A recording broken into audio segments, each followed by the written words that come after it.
First of all, I would also like to thank Academia SG for providing us with this wonderful platform to share our ideas, and also thank the Sydney Southeast Asia Centre for co-organizing this event. So good afternoon for those of you in this time zone, and thank you all for being here. So like many Singaporeans of my generation, I begin my day by scrolling through my Facebook feed. You know, I swipe my thumb up in the habitual motion while having breakfast, going through friends' statuses, cat videos, advertisements, and the alarming news of the day. Through this daily ritual, I also come to know about the lives of hundreds of other Singaporeans I have never met. The stories of these Singaporeans are shared among thousands, sometimes millions. So for instance, there's Azi, the ex-gang member who turned his life around and became a nurse. There is Basiron, a former impresario for pop and rock and roll bands in the 60s and 70s, reminiscing about Singapore's pop yeah movement. There's also Laurentia, a para-equestrian competitor with cerebral palsy, who's won many medals for Singapore. And Aziza, you know, the single mother of 4 juggling 3 low-wage jobs, who still manages to find the time to volunteer for the elderly. So over the past decade, public autobiographical storytelling has become ubiquitous in Singapore. My research explores the implications of this new phenomenon.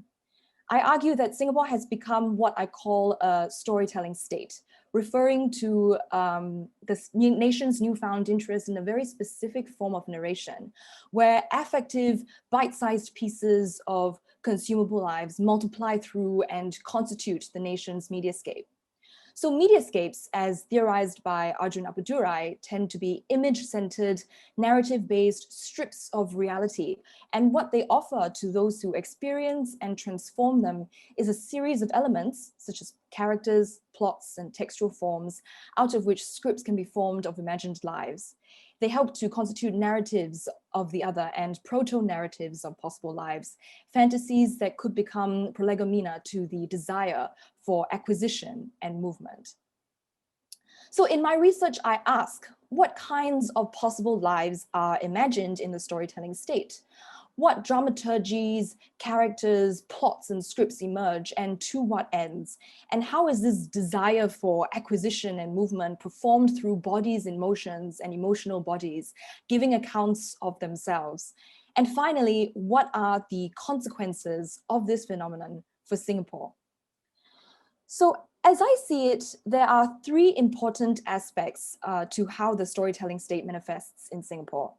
First, the production and proliferation of life history telling entails either direct or indirect state involvement in facilitating this phenomenon through governmental agencies, government-linked institutions, and non-governmental organizations.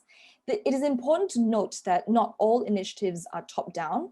The storytelling state is necessarily a shared project between stakeholders in both state and society.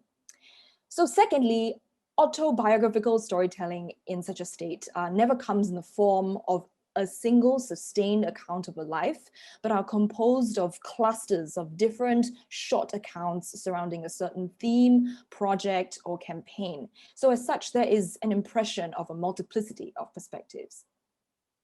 Third, these stories tend to be elicited through the process of life history interviewing, and in the mediated presentation of these interviews, so be it through video, photography, or text, the embodied and placed and affective aspects of the telling are brought to the fore. So professional media and branding companies are usually involved in this process. So here are some storytelling state projects that I have examined in my research, which encapsulate these 3 aspects. And this is by no means an exhaustive list. There really are hundreds of them. So why the recent turn towards public storytelling? I propose that there are 2 main reasons behind the storytelling state's formation in the Singaporean context since the early 2010s. So the first has to do with Singapore's past, and the second has to do with Singapore's future. But both reasons are very much implicated in Singapore's present. So most Singaporeans have become familiar with the Singapore story as told in classrooms and National Day parades since the 1990s. All nations depend on narrative construction for legitimization by virtue of being what Benedict Anderson has famously called imagined communities. And Singapore is no exception. The significance of the Singapore story in the construction of national identity has been well explicated by historians such as Huang Jianli, Hong Lisa, and so on. And when it was introduced as part of the National Education Program in 1997, the Ministry of Information and the Arts declared that knowing this history is part of being Singaporean. As part of this program, students have been memorizing key events and the lessons learned from them, such as Raffles Landing, the fall of Singapore, merger, separation, and how we should not take our current material comfort for granted, and so on. But while Singaporeans learned this story by heart, they did not necessarily take it to heart. So there was still a gap between the epistemology of knowing and the ontology of being that the textbook iteration of the Singapore story could not reconcile. So the storytelling state, the phenomenon in which ordinary Singaporeans are encouraged by state actors and other institutional stakeholders to share their personal stories in the public sphere, is an attempt at reconciling this divide. So when Prime Minister Lee Hsien Loong referred to history in the 2011 National Day rally, he spoke not in terms of the role of the political elite, which is the usual refrain of the Singapore story. So instead, he emphasized the stories of everyday citizens. He says, when we talk about history and national education and a sense of belonging, it is not just words and abstract concepts. It is really the stories of people, real people, what they lived, thought, and what it meant for them. So PM Lee's statement was made in the context of launching the Singapore Memory Project. The Singapore Memory Project, or SMP campaign, produced a new paradigm of communicating the plot lines and lessons of the Singapore story through individual, embodied, and public life history tellings, leading to the formation of the storytelling state. This state facilitates a way of refiguring history onto bodies, of reperforming the National Archive in a pedagogical exercise of identity and belonging. And this is an especially effective strategy in the Singaporean context when we consider how the city-state is perpetually under construction. Buildings are torn down and built up, new capillaries of the MRT continue to emerge. And as Cherin George poignantly puts it, the place you grow up in will not be the place you grow old in. So recognizing the potency of life history telling as a way of anchoring the masses in a rapidly transitioning environment, the SMP curates compelling performances of storytelling in situ, with backdrops such as the last remaining buildings of Old Siglap, for example. It is no wonder then that such stories are so often very nostalgic in character. But if the first reason for the emergence of the storytelling state is mainly to do with reliving Singapore's past, I suggest that the second reason, more important and also more implicit, is actually to do with Singapore's future. Examined closely, campaigns such as the Singapore Memory Project do not merely document Singapore's past. Their commissioned stories closely align with the state's contemporary issues and interests. They qualitatively produce certain ways of being, doing, and feeling Singaporean, using the past to create intelligible performances of citizenship for present and future purposes. So let's take the launch of Skills Future, for example. So in 2015, the government launched this national movement through which the skills, passion, and contributions of every individual will drive Singapore's next phase of development towards an advanced economy and inclusive society. So essentially, Skills Future is a lifelong learning initiative which emphasizes the value of skills mastery and adaptation according to changing circumstances at every age. So while various lifelong learning programs and policies have long been implemented in Singapore since the 1970s, what differentiates Skills Future from previous iterations is the fact that the fundamental aim of Skills Future is cultural change. So lifelong skill acquisition for its own sake, beyond the pursuit of paper qualifications, has to become part of the citizen subject's habit memories, socially sedimented as part of normative bodily conduct and feeling. So the Singapore Memory Project, spearheaded under the National Library Board, which has always had a role in shaping the habit memories of Singaporeans for the purposes of human capital investment, is especially well placed as a way to produce such a cultural change. In other words, this strategy for the future extends to a memory project about the past. Affective performances of life histories provide the best kinds of qualitative evidence. They embody this new culture and the good life that awaits. So almost every S&P interview espouses the values of hard work and resilience, but the notion of skills mastery, lifelong learning and adapting to change is a more recent theme that corresponds with the launch of Skills Future. Take, for example, the story Digital to Analog, pictured here, about Samuel Ong, a man who went from the sunset industry of shoemaking to microfilming, who again adapted to digitization later on. More important than his words and the innovative achievements is his palpable energy and passion Mr. Ong displays, aided by the camera frame which follows his gestures with all the intimacy of a loving caress. This filmic technique encapsulates the compelling way oral history interviewees often demonstrate their skills and knowledge in an embodied way as habituated action that is repetitively and deliberately practiced.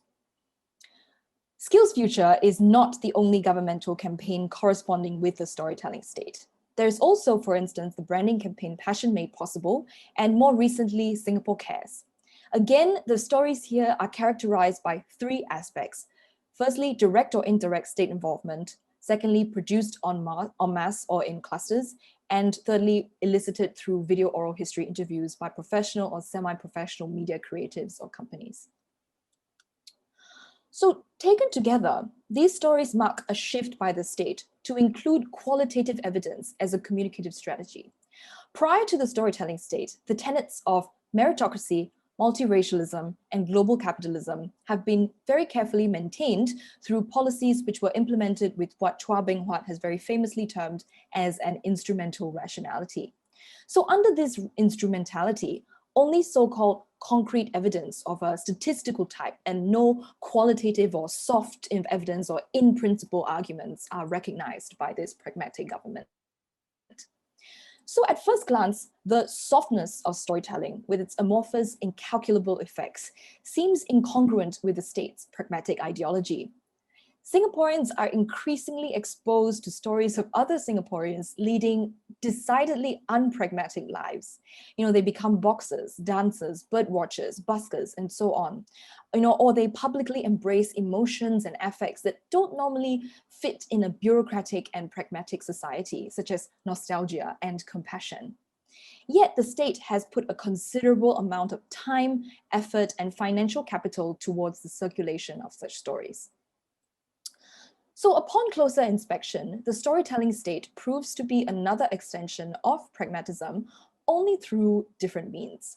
Somewhat paradoxically, perhaps the most pragmatic reason for this communicative shift towards the qualitative is an attempt to counter the undesirable habits of pragmatism itself. Half a century of pragmatism has cultivated a Singaporean habitus of self-centeredness, the lack of care towards vulnerable members of society, an aversion to risky pursuits, an over-reliance on the government to fix issues, and a tendency to gripe and complain, should things fail to work.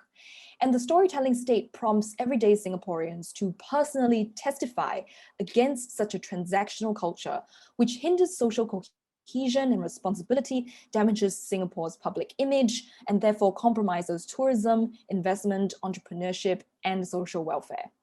These Singaporeans express their hopes for a caring and passionate society, and the state presents them as exemplars to follow. It is important to note that the power of these testimonies lie not in their discursive content, but in their form. So in other words, how these stories are framed, presented, and performed is what makes these stories effective.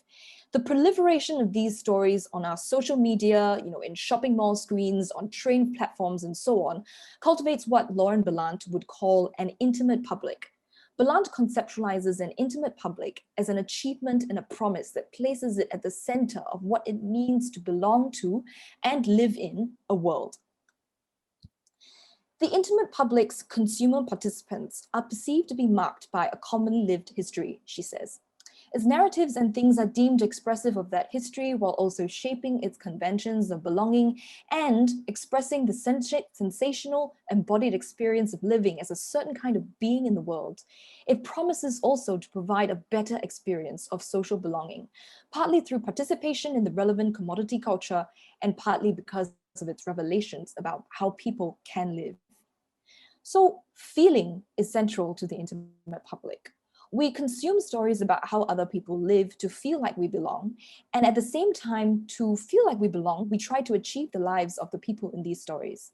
The storytelling stage is fundamentally about how to live the good life, a life that conventionally amounts to something, a life that makes the right positive emotional attachments, such as to family, to heteronormative romantic relationships, to careers, to nation. So giving an account of oneself in public is constrained by and productive of norms regarding the kinds of lives and subjectivities that are recognizable and permissible. So what are the prerequisites in Singapore for being a person, for having and telling a life story? The key to answering this question lies in the affective nature of these performances.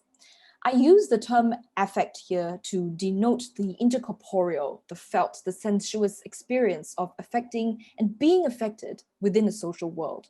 So, sensations such as love, hate, revulsion, anger, lust, anxiety, and other non-conscious experiences and intensities, they are not primordial or timeless conditions of humanity, but they unfold in social environments, cultural contexts, and political regimes.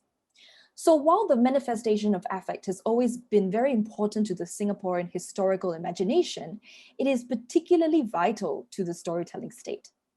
In such a state, the affective dimensions of giving an account of oneself is brought to the fore and intensified, both in the process of eliciting accounts and through the techniques of presentation and dissemination to an intimate public.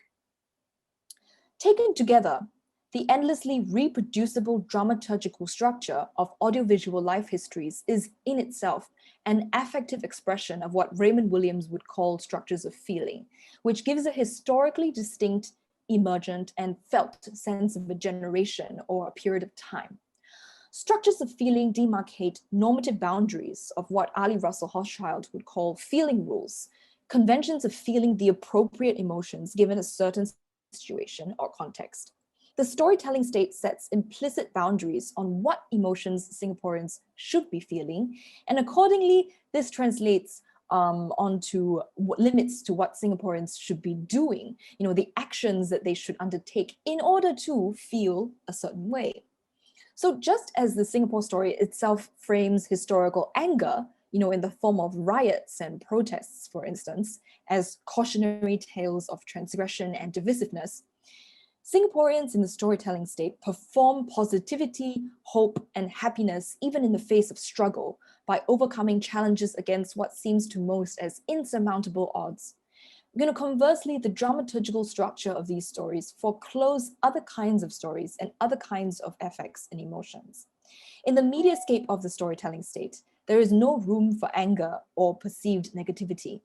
Positive emotions are clearly valued over negative ones in order to performatively produce an intimate sphere that reinforces the right feelings. So the normative demand to be happy or to be positive in the storytelling state has to be understood as entangled with the cultural image of Singaporeans as a country of unhappy complainers. In local film, television, and social media and the press, it always seems as if Singaporeans are unhappy or irritated about something, especially when things fail to work. Public transport delays, blackouts, the government, foreign workers, the cost of living, and even the culture of complaining itself. So more than a few people from the outside looking in have expressed bafflement to me about this aspect of Singaporeans, given how prosperous, efficient, and safe it is relative to many other countries. I argue that one significant aim of the storytelling state is to overcome or minimize this so-called ugly or negative complaint culture, or to at least counter the perception of this culture, both locally and globally. But it is important to nuance and delve deeper into this complaint culture to reveal the inherent contradictions behind this aim. So sociologist Selvaraj Velayutham has suggested that the root cause of Singaporeans' dissatisfaction lies with the anxieties of living in an economically driven city-state, coupled with a lack of control to change this predicament. And the complaints are expressions of resignation more than anything else. And this idea is supported by CNI's theorization of ugly feelings, in particular the mood of irritation or mild effete anger, which by virtue of its structure as a mood possesses a very weak intentionality. What it means is that in Singapore, the feelings of irritation or frustration manifesting in the culture of complaint is not about a particular object. It's not really about transport, about traffic, or about living costs, but it is an intransitive affect that stems from a sense of inaction that is diagnostic of a general sense of obstructed agency. More importantly, there is an irony in the state's outward rejection of negative affect, when the state's ideology of pragmatism, which is far from being purely rational or emotionally neutral, has been largely sustained by feelings of fear and anxiety. The enduring characteristics of pragmatism in Singapore are primarily driven by negative affect, the terror of losing, the insecurity of being vulnerable, the anxieties of not being competitively viable. So while it is ironic for the state to encourage and circulate positive affects with heartwarming stories, it is certainly not an unstrategic or uncalculated move on their part. This drive arguably marks a shifting of emotional strategy, but towards the same outcome of a productive pragmatism. So instead of sustaining a post-industrial capitalist society with negative affects of fear and anxiety, the storytelling stage reproduces the status quo with soft and warm promises of happiness. Theoretically, this new structure of feeling Singaporean would drive productivity while overcoming the ugly image of a kiasu Singapore. It works by performatively producing certain objects as good because they can make one happy. The Singaporeans featured in Storytelling State are upwardly mobile citizens who learn self-reliance and resilience in the face of struggle in order to make a living. They turn over a new leaf for their parents after running away from home and committing a crime. They return to the nest to take care of their aging or sick parents, and they teach their children the values of active, charitable citizenry. Tools of the capitalist trade, such as flexibility, adaptability, and a readiness to reconfigure oneself, are imbued with value in these stories because they are inherent prerequisites to happiness and fulfillment. So this positivity can seem inspiring, but it is not without potential harm. Intimate publics are sentimental in nature, and they are ambivalent to politics because of this sentimentality. Audiences in intimate publics strive to find reciprocity and recognition as people with legitimate feelings, even if real change continues to be deferred. So this is despite, or indeed because of, the fact that the storytelling state disproportionately features the structurally underprivileged. Its whole enterprise is marketed towards giving voice to those without power. So in a situation of what Berlant calls cruel optimism, the telling of life stories from communities that long to be recognized generates hope among the audiences who recognize themselves in these stories. But it is precisely these tellings, steeped in sentimentality and stripped of antagonism and risky politics, which mask systemic inequalities and injustices. So the storytelling state is usually made up of decontextualized accounts showcasing complete narrative arcs of redemption with happy endings, creating the impression that any societal issues alluded to have already been resolved. Moreover, regarding issues such as poverty, social stigma, and the living conditions of, let's say, migrant workers, for example, the focus often lies on the benevolent and the compassionate who give aid, rather than the people truly affected by these issues. So if the marginalized are featured, they are almost always those who are seen to deserve such aid by demonstrating their embodied and affective alignment with the happy objects of the storytelling state. So as a result, such stories, about foreign domestic workers who run marathons and own multiple businesses at home, or single mothers who are on the poverty line who, volunteer between 3 jobs, or Paralympians who have made Singaporeans proud, these stories, they cast a shadow on real life situations which cannot be encapsulated by such narrative arcs. By implication, there is no excuse for not achieving one's dreams and living the so-called good life if these people can do it against such difficult odds. The result is an attempt to fashion the Singaporean citizen as a moral neoliberal, a caring and compassionate subject who offsets the deficiencies of global capitalism without compromising the status quo. My research, however, shows that the pragmatic use of storytelling to counter the negative effects of pragmatism is ultimately an unresolvable paradox. Unlike the carefully worded textbook depictions of the Singapore story, the storytelling state campaigns are not so easily manageable. As particularly as this new communicative paradigm is implemented on such a large scale with so many factors and so many people involved. Embodied and effective performances from diverse, sometimes very messy corners of Singaporean life make the absolute control of signification and transmission very difficult, creating slippages and excesses in meaning.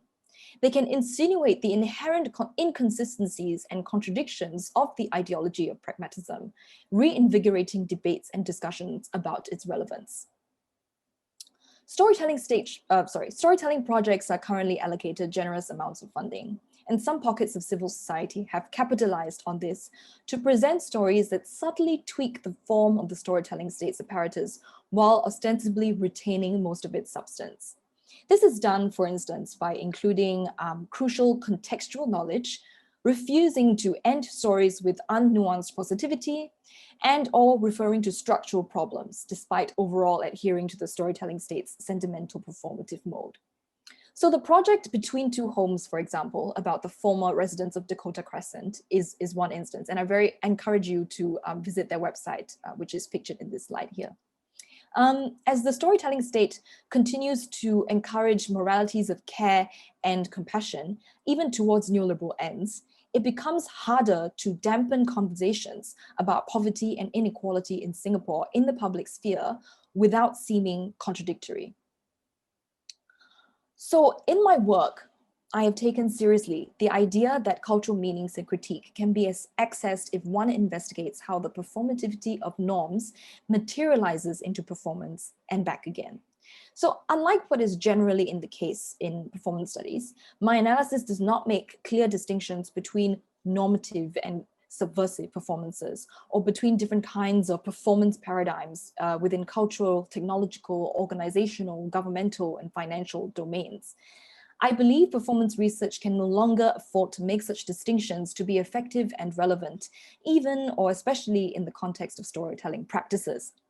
My research has shown how storytelling, which is so often discussed as an empowering tool or part of a universally shared human culture, can be implicated in all these seemingly disparate domains of performance. So in the case of Singapore, it is a unique case, but it is not an exceptional case. While Singapore's pervasive, systemic, and directed use of life histories has made it an exemplary version of a storytelling state, it is but one node in a global storytelling phenomenon. More research that attends to how this rising phenomenon materializes in locally contingent ways and to what effect remains to be done. What does it mean to have and tell a life story in Indonesia, Taiwan, or Malaysia, and why? Are there other storytelling states in development? Thank you. Thank you so much, Nien. If people can unmute and clap for her, that would be very nice. Thank you.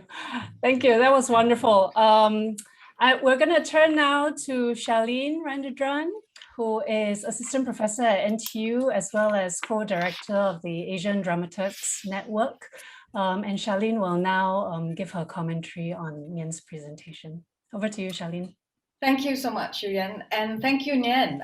Thank you to Academia SG for inviting me to do this, but thank you specifically, Nien, for provoking so much thought. There's much to respond to, and I'll do my best in the next 5 minutes to try and consolidate some key ideas that have come to mind. You have a lovely title, The Storytelling State, Performing Life Histories, and it immediately makes me wonder what the difference would be if the title moved into something like the storyteller state, and raises the question of the role of the storyteller and the relationship of the storyteller to those who are listening to the stories, who are beholding the stories, who are the audience, so to speak. And in that vein, then it took me to a much older screen, because much of the examples today, many of the examples today are in relation to a certain digitized screen. And it made me think about then the dalang. the puppeteer of shadow puppets in this region particularly, and the screen, the very old screen, the lit screen in the night sky, that created a kind of storytelling that was deeply related to the state as well, depending on the event. So for those of you who aren't familiar, the dalang is the name for the puppeteer, and the dalang of shadow puppetry in this region is not only the puppeteer in terms of the manipulator of puppets, but the person who tells the stories and gives voice to all the many puppets, who controls the music that is played in the background, and is very often the leader of the troupe, who also designs and makes the puppets and decides on what stories are going to be told that evening in relation to the specific event for which the performance occurs. So when you think about the storyteller as the dalang, and the dalang has been used in relation to both someone with a lot of power and someone who is quite subversive, depending on the event and what the dalang is doing, it raises some lovely questions in relation to what you're saying about affect. What kinds of affect? What is good feeling and what is ugly feeling?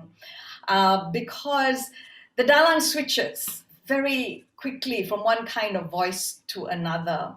And one of the things that the dalang is supposed to do is to respond to contemporary events as they occur.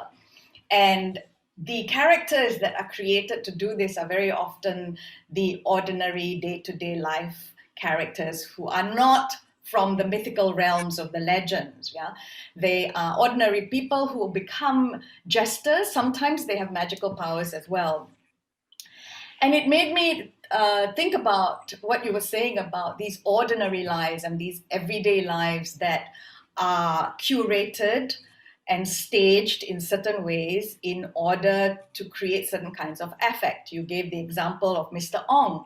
Made me wonder, if there was a dalang, how the dalang would create the puppet Mr. Ong, what kind of voice Mr. Ong would have, and how Mr. Ong would intersect with the other stories that are being told, the grand narratives, so to speak, yeah? and those larger than life characters whose stories cannot be changed, who you cannot decide suddenly that Rama is not going to be the good king anymore and Ravan is going to be the good king instead. You cannot change those stories, right? So those things have to prevail.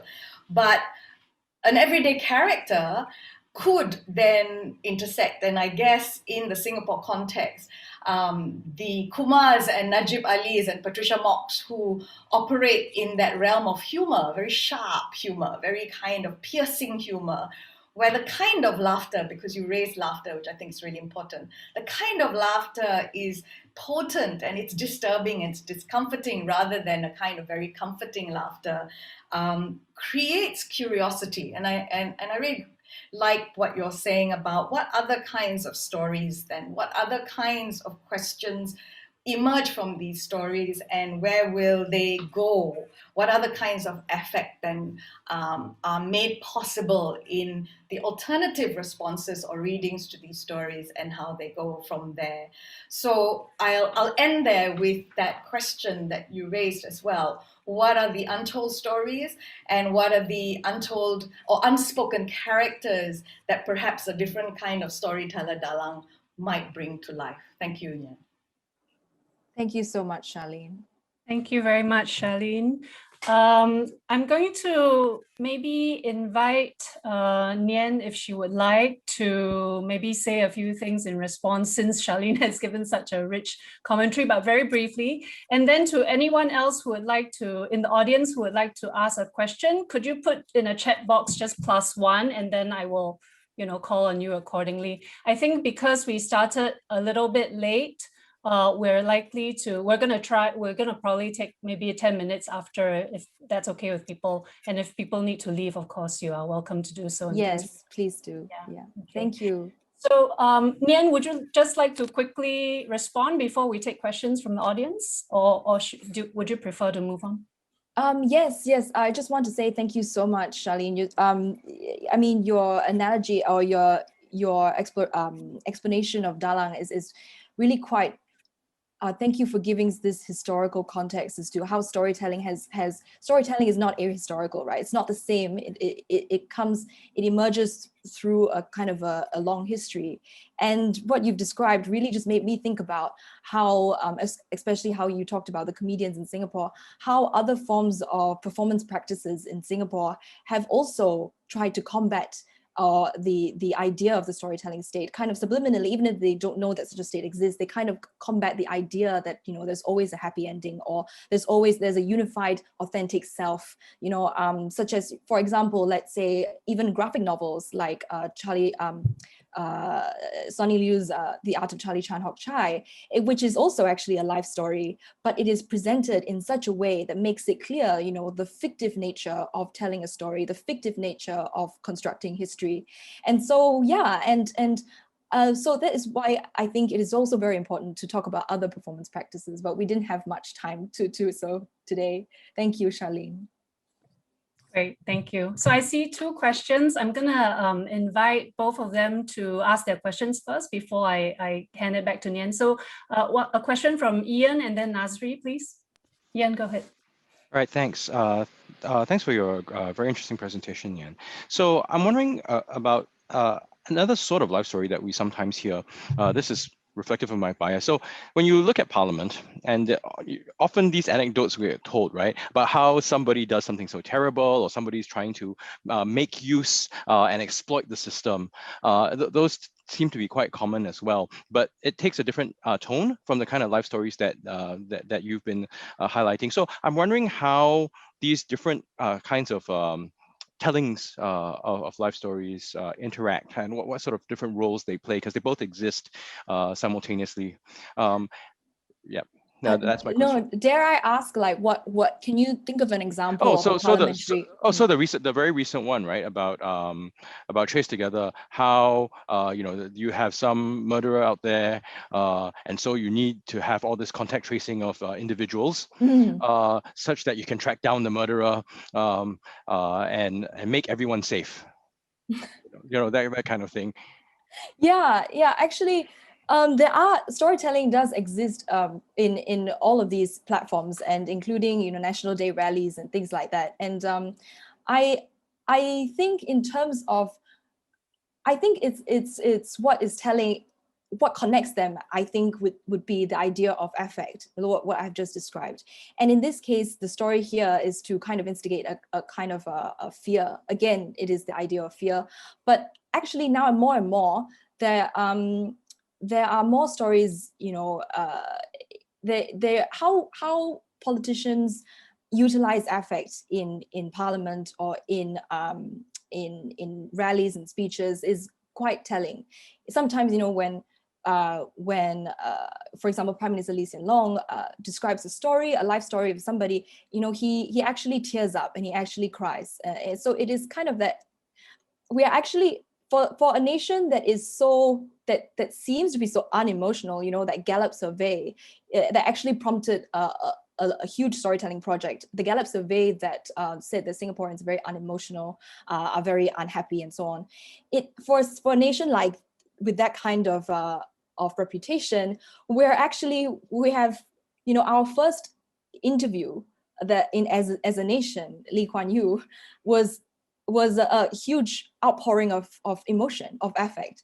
And so, yeah, I think what ties them, actually all these disparate stories together, is the feeling, the kind of performance of feeling that they're trying to instill. Yeah, thank you for your question, Ian. I don't know if I answered it. Thanks, Nien. Nazri? Yeah. Thanks, Nien, for a very thought-provoking presentation. I'm particularly interested in the impact of quantitative surveys and other related big data tools at cultivating what you've pointed out as the intimate public by Lauren Berlant. Specific to Singapore's context, I'm just thinking particularly of the numerous IPS surveys on race and religion. And they are not effective. They are not perceived to be objective. Rather than fictive, they appear to be factual.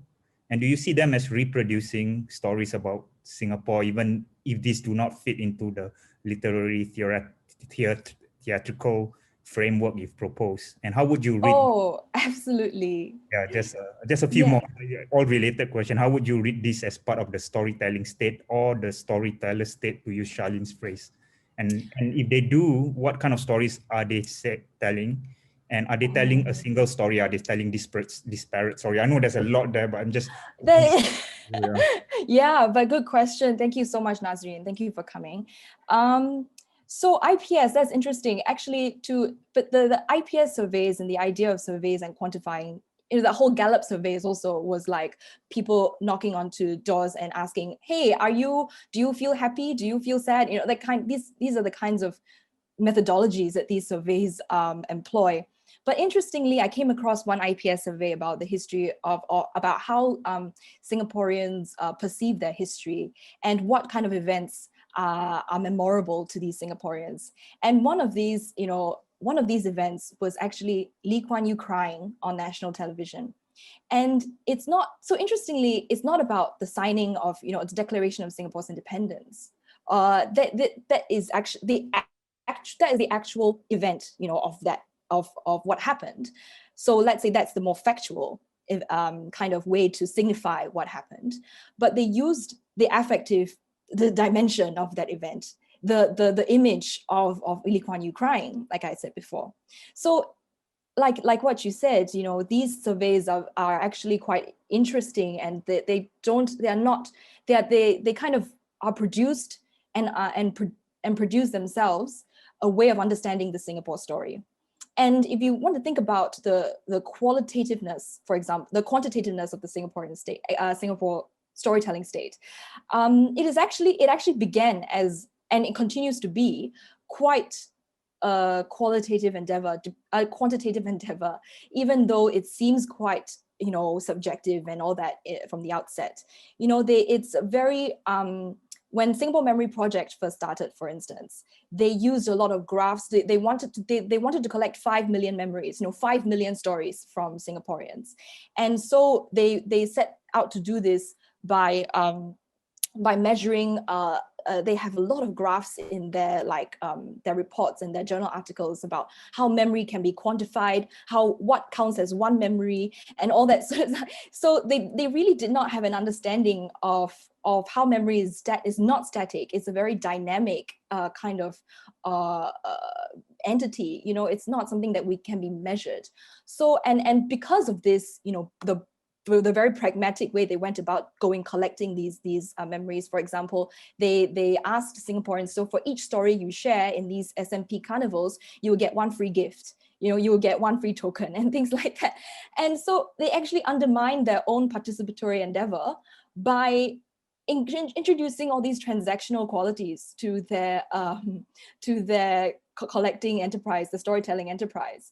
So, but then they began to learn that this is actually they're shooting themselves in the foot by doing this, because Singaporeans they just enter stories like I love Topayo or something like that. It's not anything meaningful whatsoever. So they start to produce these very emotive, very well curated, very well produced stories. But actually, these stories come from they're not credited. Nobody knows who directs these stories until you do digging. So for me, I interviewed or I talked to all these media companies and so on, and I saw a lot of ads for stuff like that, for asking media companies to bid for, pitch their stories and things. So it actually is a business. Storytelling is big business, and in Singapore. And so a lot of these media companies do want to align with the storytelling state. It's good business for them. Yeah. Great, thank you. So we have a couple more questions and a comment from Alfian in the chat box. So 2 more questions. Can I, Nien, if it's okay, I'll ask both Timothy and Victor to say their questions first before I hand the mic back to you.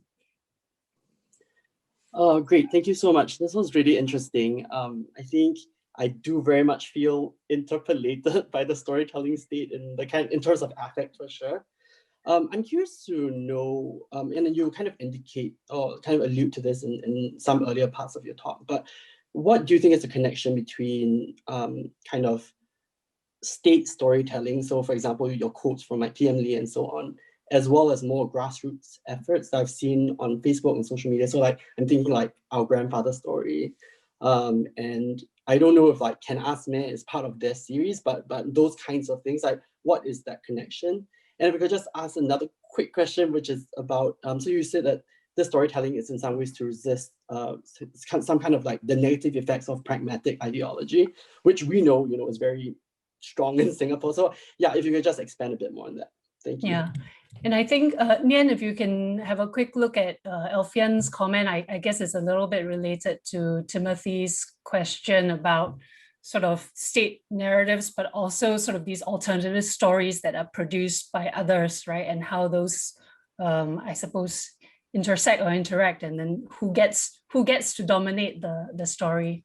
Can I also ask Victor to ask his question, please? Yeah. Thanks, Nien, for this wonderful presentation. Really enjoyed it because I was a former historian as well. But just quickly, I think my Oh, sorry. I just came back. What is going on with my computer? Okay, so Nien, did you catch the last of Timothy's? I dropped out at the pragmatic part, the last part. Okay, just quickly, Timothy, would you like to just quickly? Yeah, no, I'm just asking it just kind of as just for more kind of an elaboration on that more than anything else. Okay. Okay. And we'll go to Victor now before we come back to you. Yeah. Nien. So thanks, Nien, for this wonderful presentation. I guess for me, it sort of builds on Timothy's and maybe a bit on Alfian's question. I would love you to talk more about what a critical praxis might look like, because you highlighted how organizations have tried to sort of resist the storytelling state. And I'm also thinking about, I see Dr. Lisa Hong here as well, like there are alternative stories that have been told by historians and leftists in the past, right? So where do you see like this kind of stories fitting into the storytelling state, and how would like a critical praxis that has sort of emancipatory potential that challenges sort of the overarching storytelling state look like? Yeah. Thank you. These are very good questions. Shall I start? Yes, please. Okay, so Victor, thank you for using the term interpolation. I didn't have time to go into that, but yes, storytelling is very much an act of performative interpolation, and the connection between like sort of grassroots. Like I've said before, the storytelling state is not a top-down affair. It is very much implicated within, the state is not a well-oiled machine, and is in like, we're all hapless citizenry, all being, subject to this propaganda. It is very much a collaboration between state and society. And so like I talked about in terms of media companies, actually Facebook groups like the Royal Singapore or We Are Majula or Our Grandfather's Story, they're very much media companies with their own agenda, and so like I said, so often this agenda, they want to align with the storytelling state because their biggest clients are often governmental institutions. So these media companies, like the Royal Singapore, for instance, they are very often collaborating with Ministry of Health or whatever, so on and so forth. So the kind of stories they tell usually align with these with state interests. But at the same time, like I said, some other grassroots organizations have capitalized on the storytelling state, and this relates to what the question that Timothy was asking about how to resist and how to tell alternative stories. So they would present, for instance, Between Two Homes, they would present stories that look on the surface very much like the storytelling state, or talking to this Apiao who this old Dakota resident who is quite famous because everybody, he's such a quirky character, and he's actually been featured many times by the storytelling state. But this particular, how Between Two Homes talks about him, is they include context, they include sometimes very gently kind of how things are not looking good for him, and things, it is a very violent thing to completely displace somebody like such as by destroying community places, just Dakota resident, and how he's not in a good place, and he will not be in a good place just because there are volunteers who come to Dakota, every day. And so they include all this information, and the most important thing is context, right? What makes these stories, a lot of these stories, dangerous is the lack of context.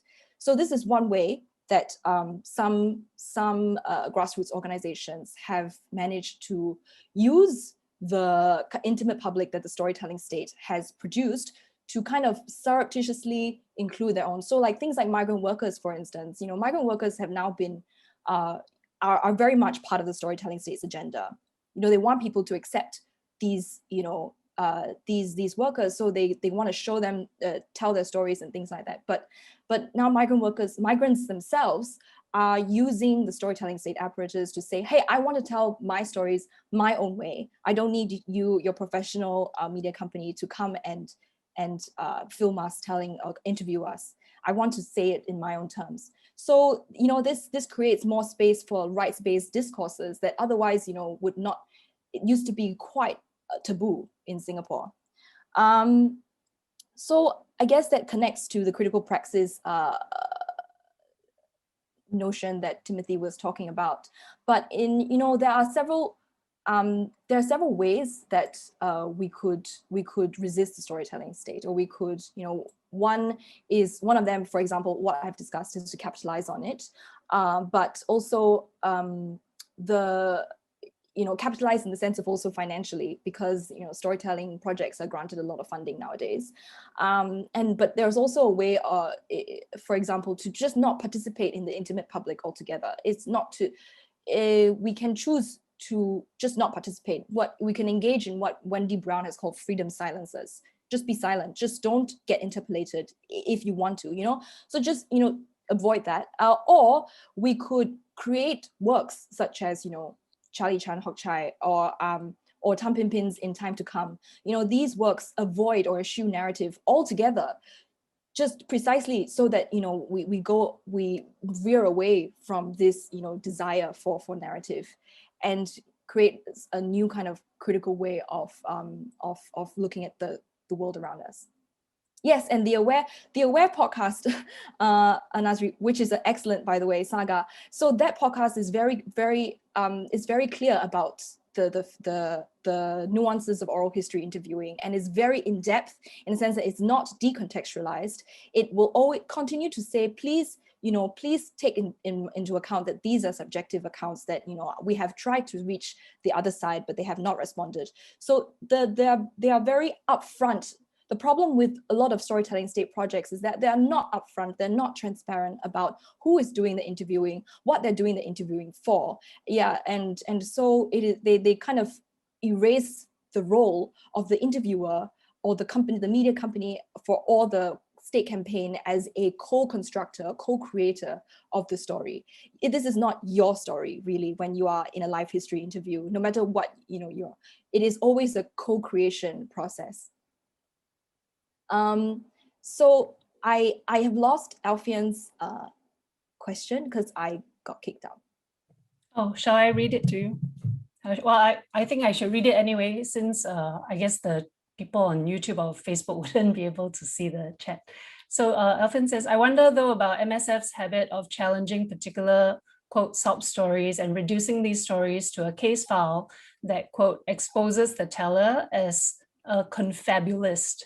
The selectivity as a function of power, Vivian Balakrishnan tearing up when he described how his mother sacrificed for her children to explain why Singapore cannot squander reserves, but also previously accusing homeless people telling their stories to citizen journalists as emotional blackmail. Yes, definitely there is a process of curation and selection. And so therefore, it is difficult. It's not easy to escape this process of curation, which is why I guess projects like Between Two Homes is so special, because they do manage to. It's very gentle. It's a kind of jujitsu that they have to do. So yeah, for sure. I'm not sure if there's anything other than, yeah. There was another question in the chat box. I think we can take this as a last question, probably, given time. Did you want to? Theo, is it Theo's question? Yeah. Hi, Theo. Thanks for your question. So Theo asks, is it a privilege to not engage, as you suggest? Just thinking through the perspective of our migrant communities, you are indeed right that in recent years, they have found and created alternative ways to present their own stories on their own terms.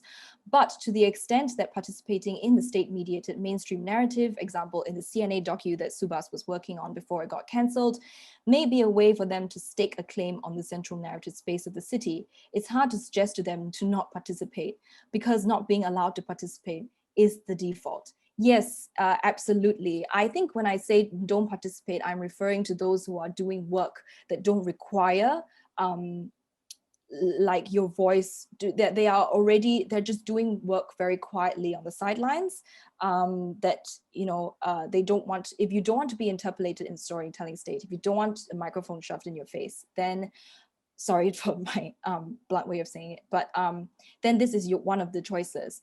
But yes, in very much so that that migrants in Singapore right now are the stakes are very high for them, you know, in order to be seen as a person, like I said, in order to be seen as having a story, that means you are a person, that means you can be recognized as a person, right? So it's storytelling for them is a very crucial means of recognition. But, you know, it is not, you know, without risk, because for them, it's different from Singaporeans. You know, they constantly risk being, you know, being deported without any reason whatsoever. So they do often have to rely on you know, people like you, Theo, to share their stories. So yeah, there is no easy answers, and there are no, I'm not saying that every time, you know, we can tell a story in a different way, you know, it results in positive change. But it shows that this paradigm shift, this communicative shift, does indicate that change can happen. This reorientation shows that reorientation is possible in itself. And so I guess it is, you know, if we continue to incrementally tell more stories, in just every time we tell it in a slightly different way, then theoretically, you know, the performance frame keeps shifting, and eventually, hopefully, it would mean an opening up. This is the ideal situation. Thank you, Nien. I think you've given us a lot to think about, those, especially those of us, I suppose, who are kind of in some ways figuring out or thinking through how we are complicit to this storytelling, or trying to disrupt this, and you know, the various contradictions and tensions embedded in that. Lots to think about. I wondered if you would like to maybe end by telling us a little bit about what we can expect from this work, you know, where we can engage with it further, what you're working on. Thank you, Yo-Yen. Yes, Terence Lee, I'm not sure if he's here, but he has, he was one of my examiners, and he's editing a book series for Roman and Littlefield, I think. Sorry. And I'm currently crafting a book proposal for that publisher. It's in the works, and I do want to publish this work as soon as possible. I do already have a journal article that sort of alludes to the storytelling state, but this is the first time that I am talking about this in public, really. Yeah, so thank you so much, Academia SG, for giving me this platform. But yes, I will be publishing this as a monograph. Okay, wonderful, great to hear that. So everybody, keep your eyes peeled, and you know, make contact with Nien if you're interested in engaging further and you have further questions that we weren't able to get to. Let me just end by a quick round of thanks to everyone who made the time to attend today. We're really pleased that so many people came to attend this seminar. Of course, all my colleagues at Academia SG, and especially Sherry and George, who's done most of the work getting this series off the ground. Thanks also to the Sydney Southeast Asia Centre at the University of Sydney for being co-conveners. And lastly, of course, huge thanks to Nien for sharing your work and for getting this series off to a great start, and Charlene for so generously taking the time to serve as respondent. Thank you, everybody. Thank you. Thank you. Oh, please so join much, me in Charlene. clapping for Charlene. Thank you. Thank you, Charlene. Thank you so much, Yuan, for sharing. Of course.